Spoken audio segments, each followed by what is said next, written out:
Hello everyone, welcome to my channel all about literature.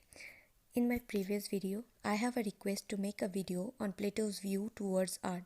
So, here we are going to discuss about Plato's hostility towards art. But guys, if you don't subscribe my channel, then please subscribe it. Plato was an Athenian philosopher during classical period in ancient Greece and founder of the Platonist school of thought and the academy, the first institution of higher learning in the Western world.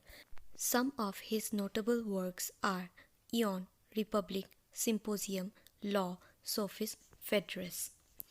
Plato defines art as all skills in making or doing.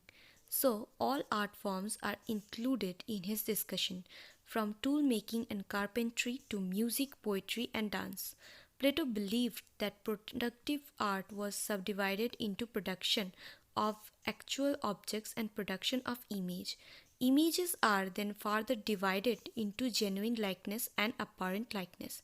Apparent likeness are images that only look like the original but have been altered in some way. An example of this is when an artist draws a flower in the foreground bigger than the flowers in the background to give the illusion of depth to his picture. Defining what is a genuine likeness and what is merely an apparent likeness is difficult distinction to make, says Plato.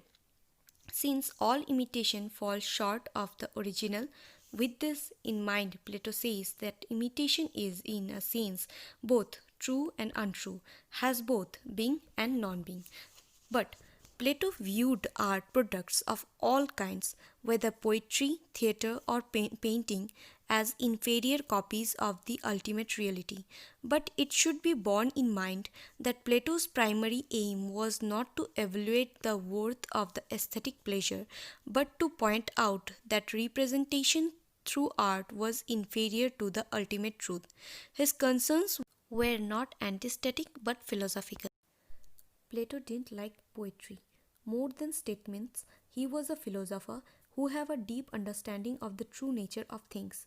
The ideal state, hence, is ruled by philosophers who have received the right type of education according to his ideals.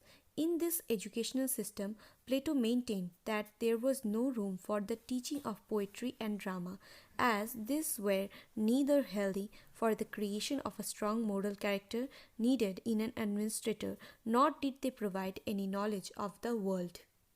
Plato didn't like works of Homer, as it showed gods and heroes with moral infirmities and sometimes even savagery. He also thought enacting plays was harmful because in acting a person gave up his own demeanor and adopted the behavior of another character, often not very praiseworthy. For Plato, art was an untruthful representation of reality. The artist was not only imitating the imperfect objects of this world, they also pretending to know things of which they actually had no understanding. For instance, he says that Homer was not a military general and had owned no wars, but he still portrays warring heroes. Nor was Homer, argues Plato, a teacher of any reputation or following, but he is said to have the last word of wisdom on everything. Though much of this criticism of art and the artist is in an exaggerate satirical vein, there was no justified role for the poet, the dramatist, or the minstrel in his state, as they all were the misrepresents of truth. Hope this video is helpful for you. Please don't forget to like, share, and subscribe.